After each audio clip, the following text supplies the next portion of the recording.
एक दिन एक लड़के की शादी उसी की मर्जी से, उसी की पसंद से, उसी के पसंद किए हुए लड़के से लव मैरिज के तौर पे परिवार वालों की रजामंदी से करवा दी जाती है।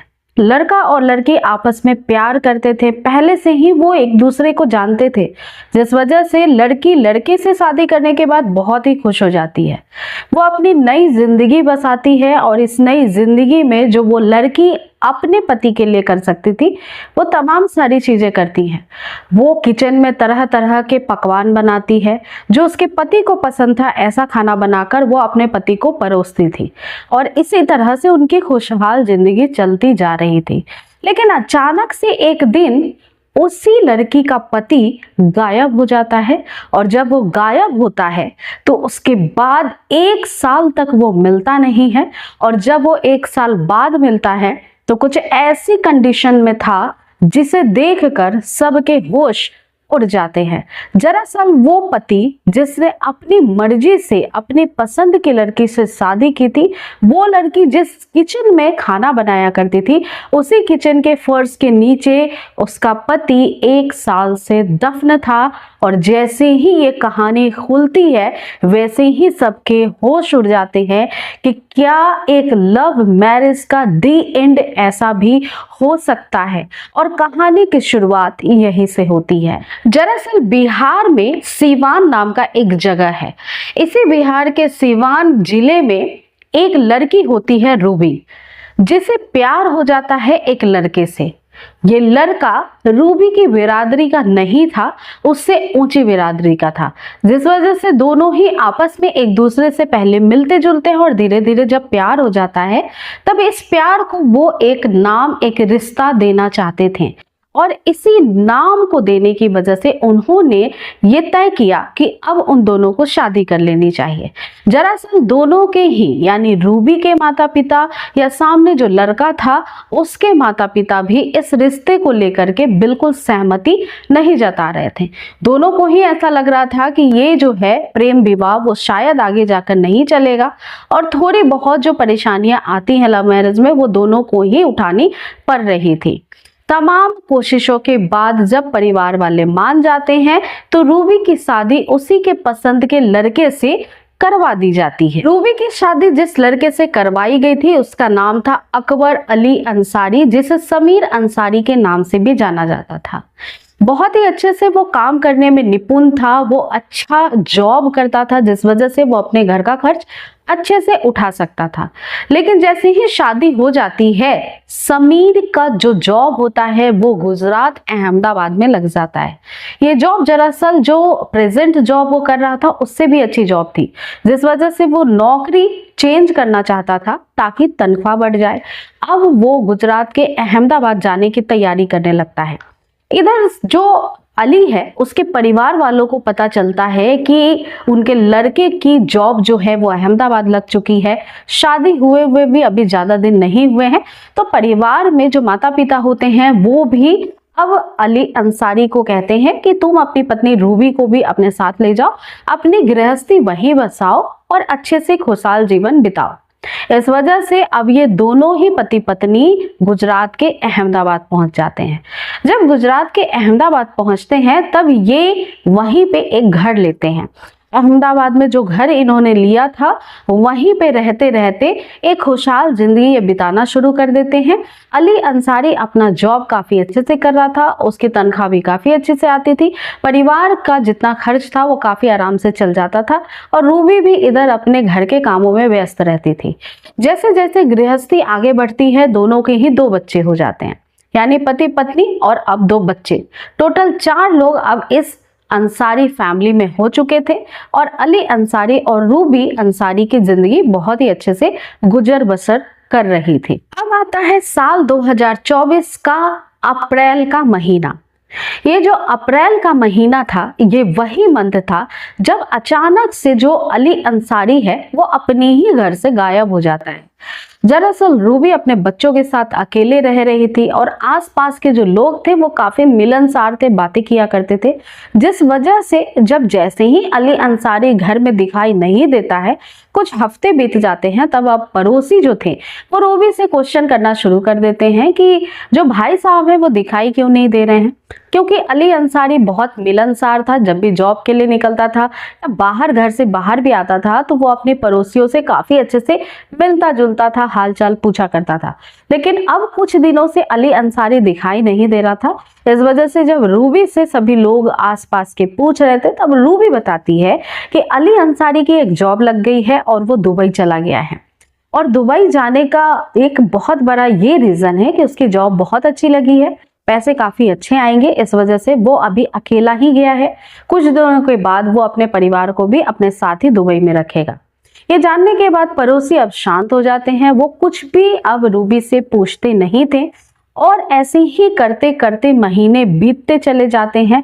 अप्रैल के बाद अब जितने भी मंथ आ रहे थे, मई जून जुलाई, इस तरह से 2-3 महीने जब बीतते हैं तो 2 महीने 3 महीने जैसे ही होने वाले होते हैं, अब रूबी भी अपने बच्चों के साथ उस घर में ताला लगा करके चली जाती है।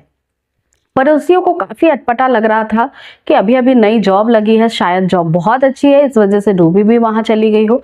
लेकिन पड़ोसियों को बात ये खटक रही थी कि रूबी और उसका पति यहाँ से चले तो गए हैं, लेकिन उन्होंने किसी को बताया ही नहीं कि वो दुबई में कहाँ जा रहे हैं, कैसी जॉब है।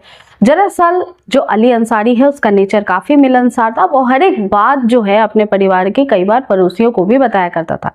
जब खुशी की इतनी बड़ी बात है तो उसने इतनी बड़ी बात बताए बिना ही अचानक से कैसे घर छोड़ दिया।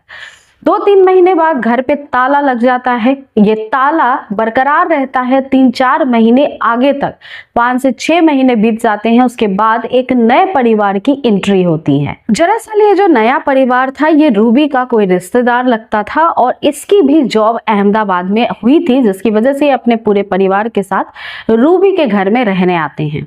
ये जो नए जोड़े थे या फिर नए दाम्पत्य जीवन की शुरुआत जो इस घर में पति पत्नी कर रहे थे, वो बिल्कुल जैसे रूबी घर चलाती थी, देखती थी, देखभाल करती थी, वैसे ही नॉर्मल रह रहे थे।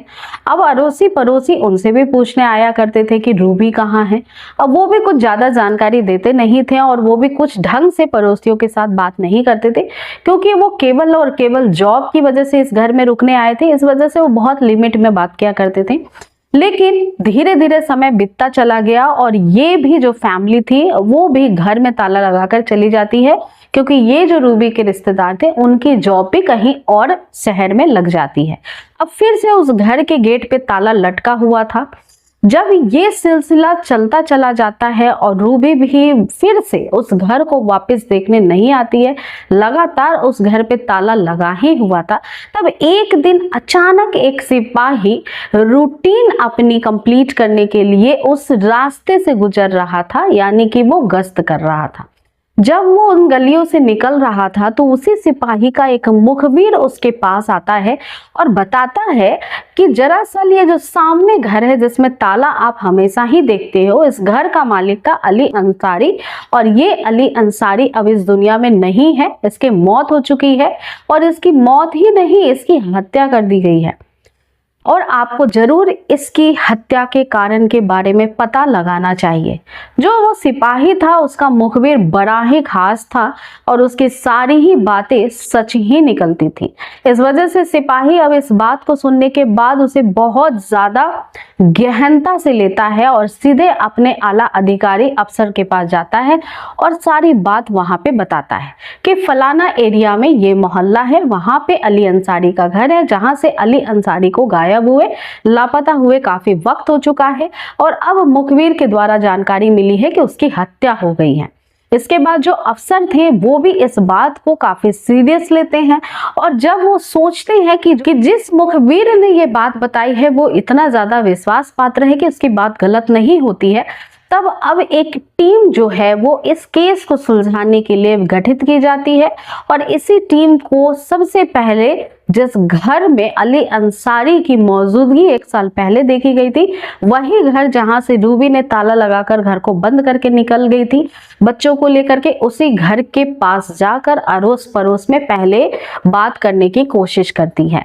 जब अहमदाबाद की पुलिस इस घर के आसपास के पड़ोसियों की बातें सुनती हैं तो वो बिल्कुल ऐसी ही थी कि 1 साल पहले अली अंसारी यहाँ रहता था, वो अचानक से यहाँ से गायब हो गया, फिर वो वापस नहीं आया और पत्नी का कहना था कि वो विदेश जा चुका है, वो दुबई में जॉब करता है और रूबी भी यहाँ से चली गई बच्चों को लेकर के। कुछ दिन के बाद फिर फैमिली आई और वो भी इस घर को छोड़ करके चली गई।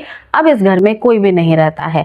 पुलिस को अब इस बात पे शक ये हो रहा था कि कोई भी ऐसा इंसान जो काफी मिलनसार था, जो दोस्ती करता था, दोस्त बनाया करता था, अपनी बातें शेयर करता था, वो अचानक से इतनी बड़ी बात अपने पड़ोसियों को बताए बिना कैसे कहीं चला गया, या किसी को भी उसने बताया ही नहीं।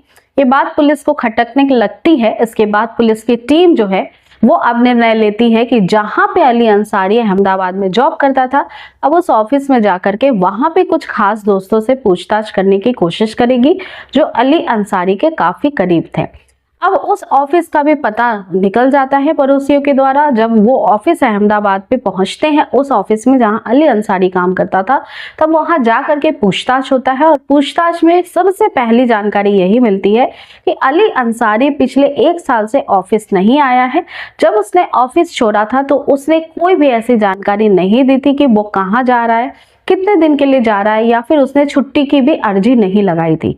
यहां से पुलिस के शक और गहराती चली जाती है और उसके बाद अब पुलिस जो है इस पूरे मामले को फिर से अब विस्तार रूप से गंभीरता से लेते हुए पूरी ही इसके तह तक जाने की डिसीजन ले लेती है। जुलाई का वो महीना था जब इस सिपाही को उस मुखबिर से पता चला था कि अली अंसारी गायब है और लगभग 1 साल पहले 2024 से वो गायब था। इधर अब सिवान का जो उसका होम एड्रेस था, जो उसके फैमिली का घर था, जहां उसके माता पिता रहते थे, वहां जाने के लिए एक पूरी टीम अहमदाबाद की तैयार होती है, बिहार के सिवान पहुंचती है। सिवान जाने के बाद अब वहां पे भी पूछताछ किया जाता है। जब पूछताछ किया जाता है माता पिता से तो यही पता चलता है कि उनके बेटे का कोई खबर 1 साल से उन्हें नहीं मिला है। अब पुलिस रूबी का पता लगाने में जुट जाती है क्योंकि सबसे पहला शक उसके पत्नी पे ही जाता है, क्योंकि पत्नी के द्वारा ही पड़ोसियों को बताया गया था कि अली अंसारी दुबई जॉब करने चला गया है। इधर रूबी के बारे में जब जानकारी खंगाली जाती है तो पता चलता है कि वो भी अपने गांव सिवान बिहार नहीं आई है पिछले 1 साल से। इसके बाद पुलिस की टीम फिर से अहमदाबाद उसी लोकेशन पे जाती है जहां अली अंसारी रहता था और फिर से पड़ोसियों से पूछताछ किया जाता है। पड़ोसियों से पूछताछ करते करते एक बहुत अहम क्लू पुलिस वालों को मिलता है कि जब अली अंसारी यहाँ रहा करता था, तब वो जब जॉब पे जाता था, तब उसकी पत्नी रूबी घर के काम तो करती ही थी, लेकिन उसके पास में रहने वाला एक और शख्स था जिसका नाम इमरान बघेला था। इमरान बघेला जो अली अंसारी का पड़ोसी था, उससे अली अंसारी की काफी अच्छी बातचीत थी, दोस्ती थी, और ये दोस्ती इतनी गहरी होती चली जाती है कि रूबी के भी काफी अच्छे संबंध जो है बघेला से बनते चले जाते हैं और अब इनका संबंध काफी आगे बढ़ जाता है। कई बार ऐसा देखा गया कि रूबी का पति जब भी अपने ऑफिस, अपने दफ्तर चला जाता था, तब उसके अब्सेंट में जो ये पड़ोसी था बघेला, वो उसकी पत्नी से मिलने आता था। घंटों ये दोनों समय बिताया करते थे। अब पुलिस के जो शक के दायरे में अब बघेला नाम का एक शख्स आया था। अब इसके बारे में जब कुंडली खंगाली जाती है तब फिर जानकारी धीरे धीरे निकलकर सामने आती है और ये कहानी, ये हत्या का मामला परत दर परत खुलता चला जाता है, क्योंकि अब उस घर के ताले को खुलवाने की बारी थी जिस घर में अली अंसारी रहा करता था।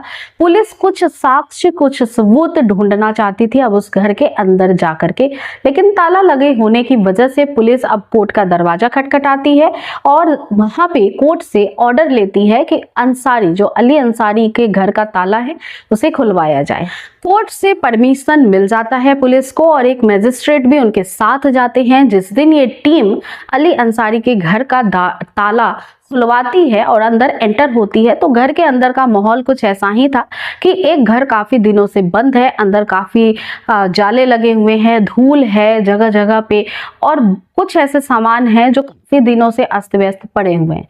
बेड को खुलवाया जाता है। बेड के अंदर कुछ भी नहीं मिलता है, पानी की टंकी होती है, कई सारे सामान होते हैं, कई सारे कमरे होते हैं, सब कुछ टटोलने की कोशिश पुलिस की टीम कर रही थी।